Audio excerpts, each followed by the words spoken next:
On a beau survoler un tournoi, écraser tout sur son passage, piétiner la concurrence et gagner sur des scores fleuves, il arrivera un moment où l'adversaire sera nettement plus fort que les précédents, qu'il vous regarde les yeux dans les yeux et vous donne du fil à retordre. C'est exactement ce qui s'est passé lors des demi-finales face au Burkina Faso. Pourtant, les protégés de Serigne Saliou Dia avaient très tôt ouvert le score. Le joueur de Keur Madior, Abdoul Aziz Fall, mettait le Sénégal sur les bons rails dès la 16e minute. Au retour des vestiaires, Amara Diouf manque un penalty qui aurait pu tout changer. Bousculés comme jamais auparavant, les Lionceaux souffrent et concèdent l'égalisation en fin de match. La série de 4 clean sheets consécutives se termine. Serigne Diouf encaisse son premier but de la compétition. Le Burkina Faso fut surtout la première équipe à tenir en échec le Sénégal dans ce tournoi. Mais une sélection qui a des ambitions de sacre doit mentalement se préparer à tous les scénarios, y compris cette fameuse séance fatidique des tirs au but. Et ce Sénégal y était préparé. La preuve, tous les 5 tireurs sénégalais marqueront. Un potentiel champion a aussi un facteur chance qui l'accompagne tout au long de sa campagne. Lorsque Serigne Diouf est archibattu et pris à contre-pied, le tir du dernier tireur burkinabé heurte le montant et sort du cadre. Le Sénégal file en finale de la CAN des moins de 17 ans pour la première fois de son histoire. Après le CHAN en février dernier, c'est la deuxième fois que le Sénégal jouera la finale d'une compétition CAF organisée en Algérie. Depuis 2022 également, le Sénégal a joué toutes les finales de CAN masculine, toutes catégories confondues. Finale en beach soccer en 2022, finale de CAN senior en 2022. Finale de la CAN junior en 2023 en Égypte et maintenant finale de la CAN U17 en 2023 en Algérie. Dans l'histoire du Sénégal, ce sera déjà la 17e finale de CAN, toutes catégories confondues. 8 en beach soccer, 3 en Coupe d'Afrique des Nations senior, 4 en U20, 1 au CHAN et 1 en U17.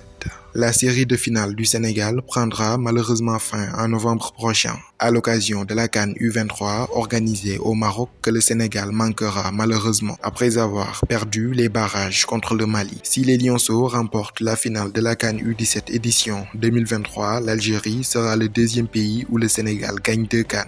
Le deuxième pays car en beach soccer, les Lions de la plage ont été sacrés champions d'Afrique à 2 reprises au Maroc en 2011 et 2013, respectivement dans les villes de Casablanca et El Jadida. Par contre, l'Algérie pourrait être le pays où le Sénégal gagne 2 CAN dans 2 catégories différentes. Cette campagne de Coupe d'Afrique des Nations U17 édition 2023 est déjà historique pour le Sénégal. Jamais auparavant, le pays n'a été en finale de l'épreuve. Il n'avait tout simplement jamais franchi l'obstacle des phases de groupe avec des éliminations au premier tour en 2011 et 2019. L'épopée est certes historique, mais la nouvelle dimension de superpuissance du football africain qu'a acquis le Sénégal fait que les poulains de Serigne Saliou Dia ne peuvent pas se contenter d'un simple statut de finaliste. En finale contre le Maroc, le Sénégal sera en quête d'un 5e trophée continental en l'espace d'1 an. Après un parcours tout simplement exceptionnel, les U17 sont aux portes de l'exploit. À un petit pas du sommet et pour ce faire, il faudra se débarrasser du boss final, le Maroc. Sénégal versus Maroc en finale de la CAN U17, ce sera ce vendredi 19 mai 2023 à 20h heure sénégalaise au Nelson Mandela Stadium d'Alger. Un duel de lionceaux, une finale inédite entre 2 nations au palmarès vierge dans cette épreuve. Vendredi soir, une de ces sélections va graver son nom pour la première fois de son histoire au palmarès de la CAN U17. En début de compétition, les Lions de l'Atlas étaient logés dans la poule B avec le Nigeria, l'Afrique du Sud et la Zambie. Vainqueurs de l'Afrique du Sud 2-0 en ouverture, ils avaient enchaîné avec un autre succès devant le Nigeria 1-0. Après 2 journées, ils avaient déjà validé leur ticket qualificatif pour les quarts de finale. Leur défaite 2-1 face à la Zambie lors de l'ultime journée des phases de poule sera sans conséquence, puisqu'ils finiront leaders du groupe B avec 6 points. En quart de finale, le Maroc pulvérise littéralement le voisin algérien 3-0. Puis en demi-finale, ils font tomber à la surprise générale le double champion d'Afrique, le Mali, au tir au but. Tout comme le Sénégal, le Maroc avec cette finale réalise la meilleure performance de son histoire en Coupe d'Afrique. Auparavant, les Lionceaux de l'Atlas avaient été 4e lors de l'édition 2013. Leur bilan, c'est 4 victoires, une seule défaite en 5 matchs, 7 buts marqués, un seul encaissé, co-meilleure défense avec le Sénégal. Le Sénégal, quant à lui, c'est 5 matchs, 5 victoires, 13 buts marqués, un seul encaissé. Meilleure attaque et co-meilleure défense avec son futur adversaire en finale.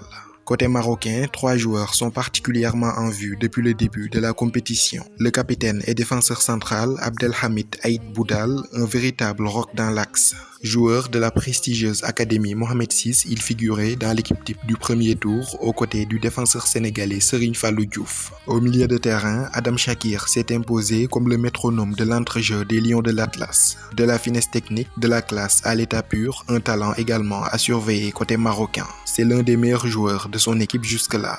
Tout comme Abdelhamid Aïd Boudal, c'est un pensionnaire de l'Académie Mohamed VI au Maroc. Enfin, le plus dangereux du secteur offensif, c'est Zakaria Ouazzane, l'atout offensif numéro 1 des Lions de l'Atlas. Déjà buteur à 3 reprises dans le tournoi, il joue avec les U17 de l'Ajax Amsterdam aux Pays-Bas. C'est un joueur polyvalent, utilisable comme avant-centre, tout comme en position d'ailier.